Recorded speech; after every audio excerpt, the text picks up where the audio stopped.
একটা কথা বলতে এসেছি, সেটা হচ্ছে রাষ্ট্র কিভাবে গঠিত হয়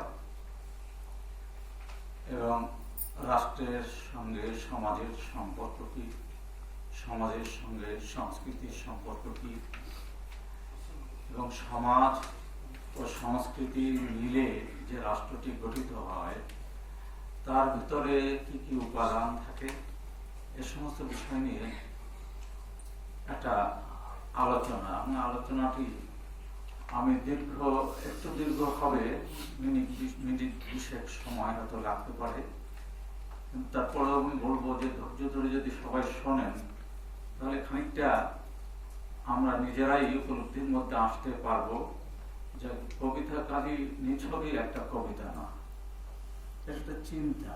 সমাজের সমস্ত জায়গায় যে সমস্ত ঘটনাবলী ঘটে, যে সমস্ত দৃশ্যগুলো আমরা দেখি, যে সমস্ত ঘটনার সঙ্গে অন্যান্য ঘটনার যে সমস্ত সম্পর্ক, তার থেকে আমাদের মনে, মননে, চিন্তায়, চেতনায় যে ধরনের অনুভূতি তৈরি হয়, আমরা সেই অনুভূতির মধ্য থেকে এক একজন এক এক রকম প্রকাশ করি।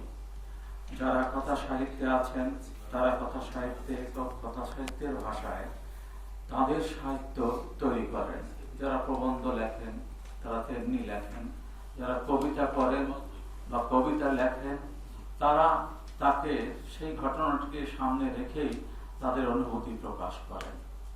এই প্রকাশের মধ্যেই লেখক জীবিত থাকে। লেখক তখনই মৃত যখন বিষয়টি প্রকাশিত হয়ে যায়, অর্থাৎ পাঠকের কাছে পৌঁছে। পাঠকের কাছে আসলে কি পৌঁছে? পাঠকের কাছে পৌঁছে ভাষা। সে ভাষার মধ্য দিয়েই পাঠক উপলব্ধি করতে পারে যে তার যে সংযোগ, মানুষের মননের যে সংযোগ, তার যে ঐক্য, সেই ঐক্য সে উপলব্ধি করতে পারে। সেজন্য একটি তত্ত্বগত কথা হচ্ছে যে লেখকের লেখার পরে লেখক মৃত। আমাদের যারা আমরা কবিতা লিখি, সাধারণত আমাদের এখানে সবাই কবি। কবির সংখ্যা বেশি, পাঠকের সংখ্যা কম, এবং চিরকালই এই কমটা ছিল।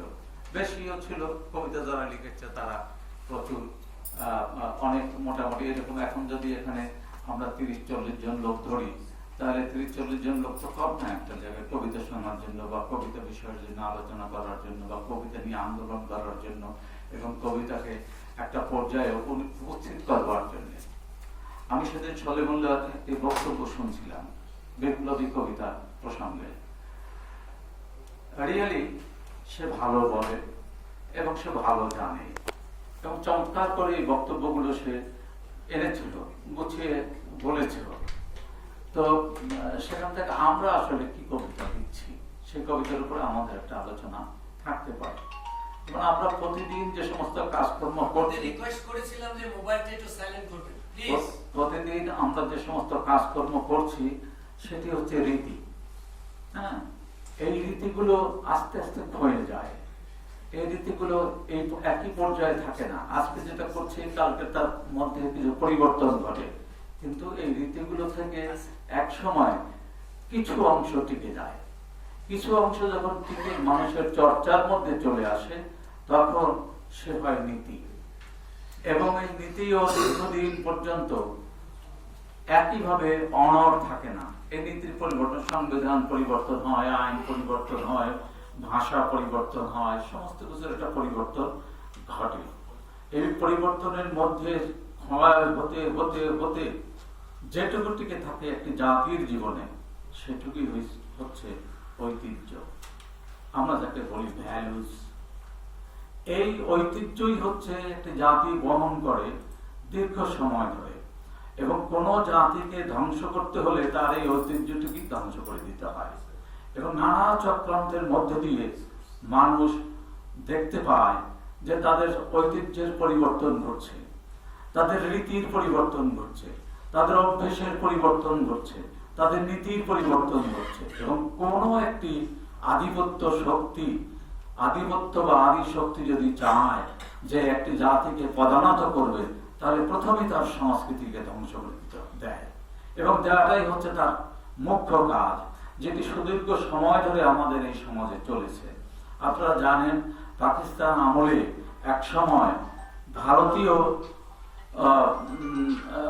সিনেমা, ভারতে গিয়ে এগুলো বন্ধ করে দেয়া হয়েছিল।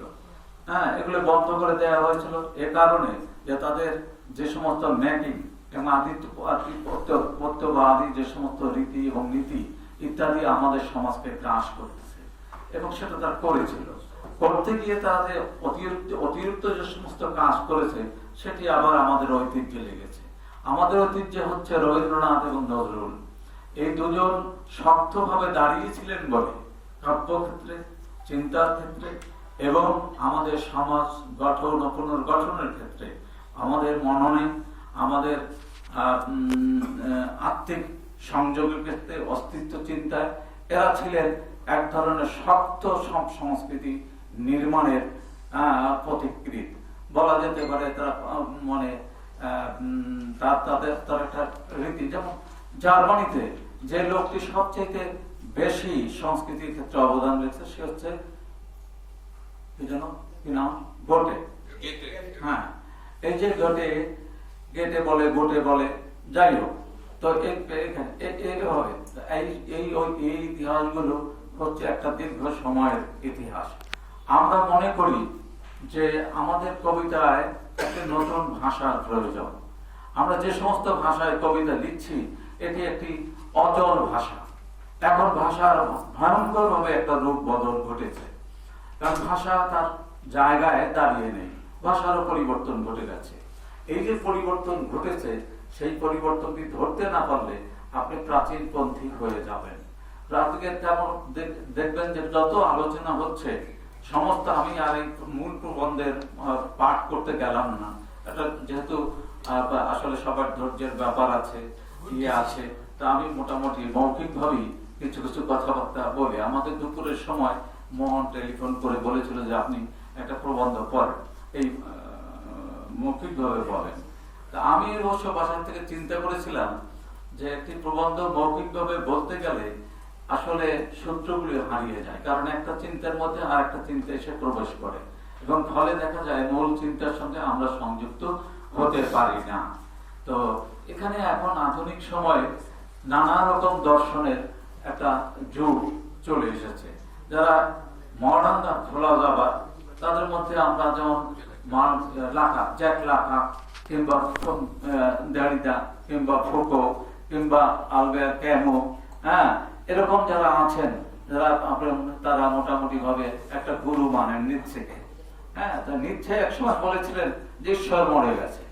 কেন বলেছিলেন এই কথাটি? এরকম, এরপর প্লেটোর যে কথা, সে প্লেটো বলেছিলেন যে কবিদের নির্বাসনে পাঠানো উচিত, কিন্তু আসলে এই কথাটা কেন বলেছিলেন এটার ব্যাখ্যা কিন্তু হয় না। এইটাই ব্যবহৃত হয় যে কবিদেরকে নির্বাসনে পাঠানো উচিত, হ্যাঁ, তাদের ভিন্ন জায়গায় দেওয়া। কারণটা হচ্ছে কবিরা সবসময় অ্যাডভান্স চিন্তা করে, কবিরা সবসময় অগ্রগামী চিন্তা করে, এবং তারা সবসময় বীতশ্রদ্ধ হয়ে পড়ে, মানে গণ্ডিবদ্ধ থাকতে চায় না।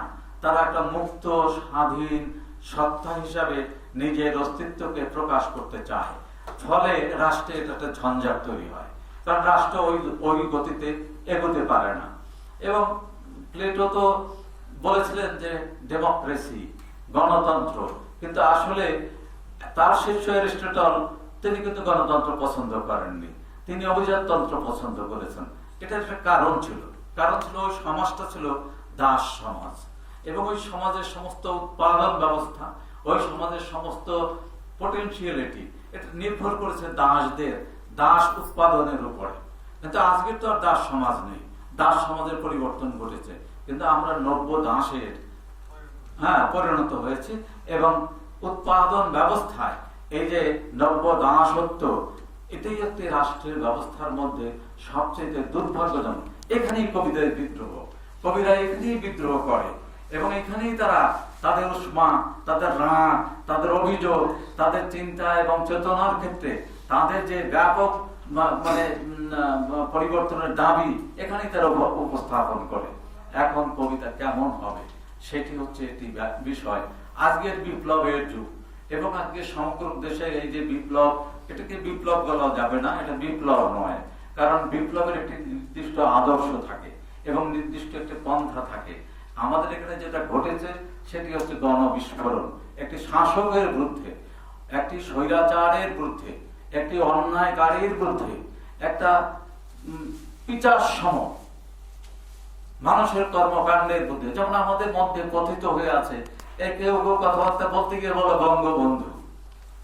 তিনি কি করে বঙ্গের বন্ধু হলেন এই বিষয়টা কিন্তু থেকে যাচ্ছে, প্রশ্ন থেকে যাচ্ছে। আপনি যদি তাই বলেন তাহলে তারা যা করছে তাতে আপনার অসুবিধা কোথায় হচ্ছে, চালাতে থাকে। কিন্তু মানুষ এখানে বিদ্রোহ করেছে। বিদ্রোহ করেছে এই কারণেই যে না, এর বঙ্গের যদি বন্ধু হন আপনি, তাহলে বঙ্গকে লুটপাট করবার অধিকার আপনার সময় যেমন ছিল না, আপনার কন্যার সময় তেমন ছিল না। কিন্তু আমরা কোনো কথা বলতে পারিনি। আমরা আসলে শাসনে, শোষণে, ত্রাসনে, নির্যাতনে আমরা একেবারে পঙ্গু হয়ে গিয়েছিলাম। যখন একটি জাতি পঙ্গু হয়ে যায়, তার সমস্ত চিন্তাও পঙ্গুত্ব বরণ করে, তার আত্মমুক্তি থাকে না এবং সে তার নিজস্ব যে বন্দিত্ব, এই বন্দিত্ব হচ্ছে তার চিন্তার বন্দিত্ব। এই চিন্তার বন্দিত্ব থেকে তার প্রথম মুক্ত হতে হয়। একজন মানুষকে প্রথম মুক্ত হতে হয় তার চিন্তার বন্দিত্ব থেকে। এবং এই চিন্তার অগ্রগামী অংশটাই হলো কবি। এই চিন্তার অগ্রগামী অংশের মানুষই হলো শিল্পী। এই চিন্তার অগ্রগামী মানুষই হলো সঙ্গীত শিল্পী, আঁকিয়ে, গাইয়ে, বাজিয়ে, নাচিয়েরা। তারা যদি তাদের সৃষ্টির মধ্যে নতুন চিন্তার জোয়ার আনতে না পারে, তারা যদি সমস্ত লোক লুটপাট করে, সমস্ত কিছু কুক্ষিগত করে নিজেরাই নিজেদের পুরস্কার বাগিয়ে নেন এবং তারা যদি সবটুকু খেয়ে উচ্ছিষ্ট খাবার লোভে, পদায়িত হবার লোভে এই 3খানা 4খানা বঙ্গবন্ধু সিরিজ তৈরি করেন, করে তারপর তারা পদ এবং পদবি লাভ করেন, তাহলে সমাজে নতুন চিন্তার উদ্রেক হবে কোত্থেকে? সমাজে নতুন কবিতা আসবে কোত্থেকে? সমাজ কি করে নতুন কবিতা পাবে? পাবে না তো। তাহলে কবিদের প্রথম বিদ্রোহ করতে হয়, কবিদের প্রথমেই শৃঙ্খল ভাঙতে হয়। কবিদের লেখায়, কবিতায়, গানে, বাজিয়ে, বাজনায়, আঁকায়, প্রকাশে, সৃষ্টিশীল কাজে, সমস্ত জায়গায় তাদেরকে এই বিদ্রোহের উত্তাপ ছড়িয়ে দিতে হয়। তখনই সে হয় বিদ্রোহ বলবীর, চিরোন্নত, মানসীর। তো আমরা সেই দিকে লক্ষ্য রেখে আমরা কবিতা লিখব। আমি আজকের কবিতার মধ্যে কবিতার রূপ, ভাষা, কবিতার প্রতীক ইত্যাদি ইত্যাদি যে বিষয় ব্যবহার, অর্থাৎ কবিতা নিয়ে সামগ্রিক একটা আলোচনা অন্য একটা সময় করব এবং আমি নতুন ভাবে করব, তত্ত্বগত ভাবে করব বলে আমি অনেকদিন ধরে চিন্তা করছি। তো আজকের আমি এই কবিতাগুলো আমার এই লেখাটা এখানে পড়লাম না, কারণ লেখাটা একটা বেশ দীর্ঘ লেখা হবে এবং অনেকটা সময় লেগে যাবে।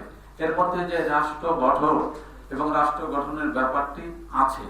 আপনি যদি রাষ্ট্র, যেমন ধরেন একটা পুরো নন্দন দত্ত সম্পর্কে যে সমস্ত কথাবার্তা, একজন পণ্ডিতকে যদি দেওয়া হয়, একজন লেখককে যদি দেওয়া হয়, সে নন্দন দত্ত লিখতে গিয়ে কারে কারে শুরু করবে?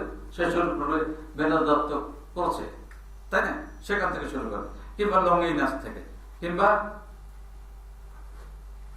স্টালিন বলতে পারবে, কিংবা আর একজন হরেস, হরেস থেকে এগুলো শুরু করবে, অথবা রেটরিক থেকে অ্যারিস্টটলের, তাই না? এই অ্যারিস্টটল পরবর্তীকালে তাকে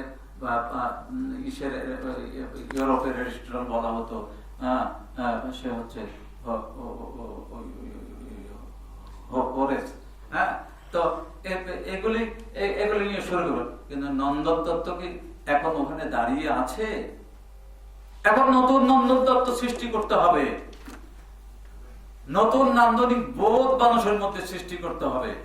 কারণ আমরা এখন উড়াল চড়ি, তাই না? আমরা এইরকম একটা সময় এসেছি, আমাদের বিজ্ঞানের যে অগ্রযাত্রা হয়েছে এগুলি তো আপনি সেই সময় তো ওই আইনস্টাইন থিওরি ছিল না, হ্যাঁ, নিউটন থিওরি ছিল না, এগুলি তো পরবর্তীকালে হয়েছে।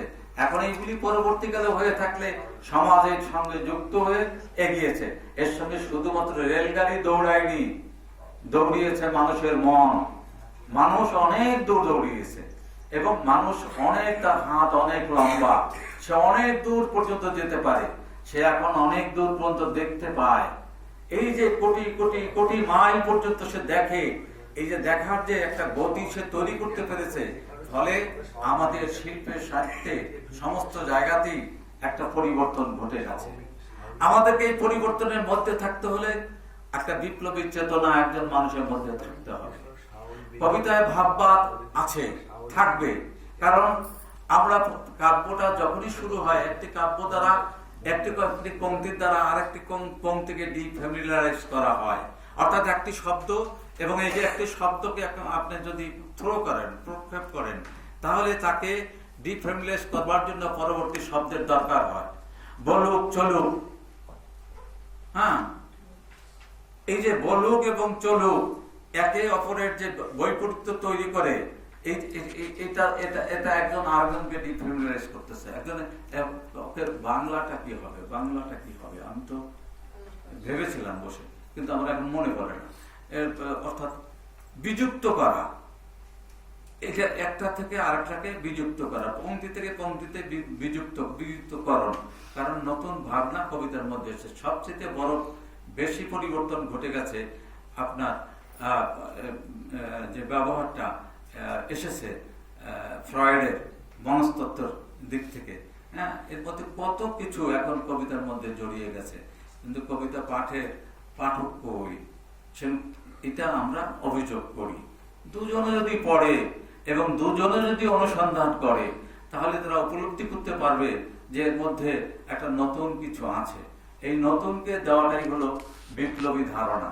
কারণ বিপ্লবের সঙ্গে, পরিবর্তনের, বিপ্লব প্রত্যাশার সঙ্গে শিল্প সাহিত্যের সবচেয়ে বেশি ঘনিষ্ঠ আত্মিকতা রয়েছে।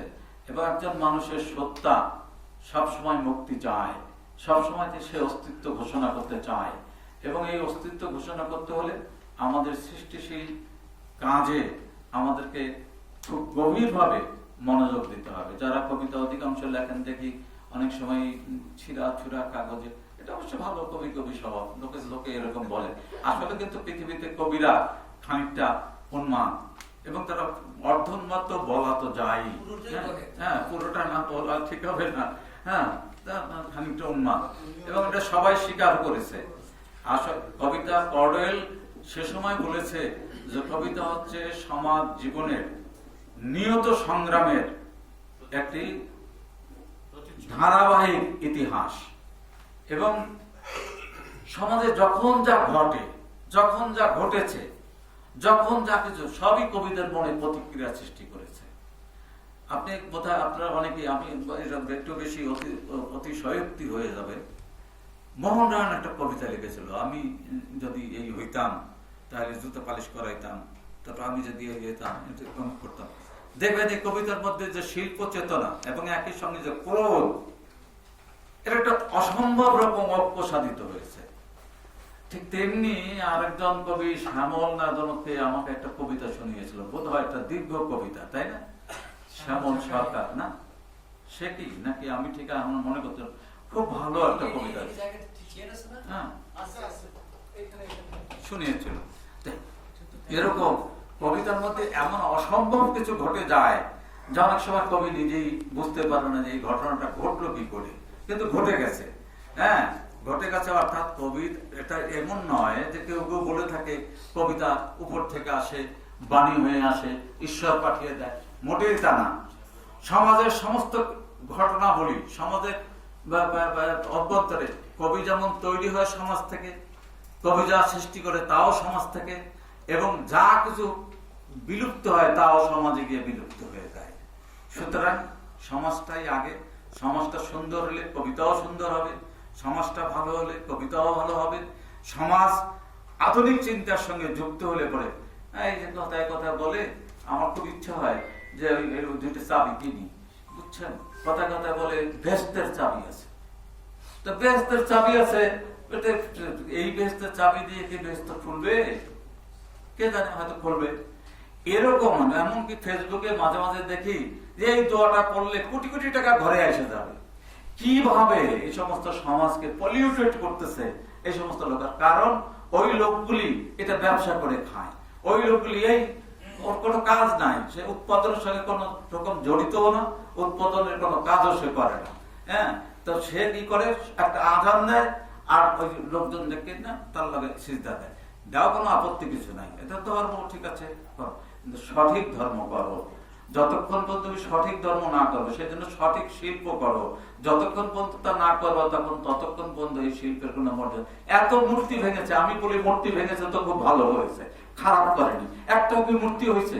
মূর্তি হয়েছে, কিন্তু একটা কি শিল্প হয়েছে? তো যদি না হয়ে থাকে তাহলে সেগুলো রাখার কি দরকার? তা রাখার তো কোনো প্রয়োজন নাই। ঠিক তেমনি একটি কবিতা যদি কবিতা না হয় তাহলে কবিতা থাকারও কোনো প্রয়োজন নাই। যদি এটা হয় আমাদের মোহাম্মদ নুরুল হুদার মতো চারখানা বঙ্গবন্ধুর কবিতা লেখা, সে পদায়িত হলো। হ্যাঁ, আর কিছু কিছু লোক, একজন ফারুক আহমদ এর উপরে শেষ পর্যন্ত বাংলা একাডেমি পুরস্কার পাবে বলে সে শেখ মুজিবের উপরে কবিতা লিখল। হ্যাঁ, ও লিখেছিল খালেদা জিয়ার উপরে, নুরুল হুদা লিখেছিল খালেদা জিয়ার উপরে, খালেদা জিয়ার পোলার উপরে, খালেদা জিয়ার অমুকের উপরে, খালেদা জিয়ার তমুকের, সব শেষ। পরে লিখেছিল এরশাদের উপরে, এরশাদ লিখে টিকে শেষ কইরা তারপর লিখলো আবার শেখ মুজিবের উপরে। এবং এটা লিখে তার মা বঙ্গজননী কেটা যেন আছে, ইত্যাদি ইত্যাদি লিখলো। তো এইটা যদি একজন কবির কাজ হয়, হ্যাঁ, পরে হাসিনাকে নিয়ে লিখলো, তাহলে কি সে কি কবি? সে হচ্ছে শয়তান, ইবলিস।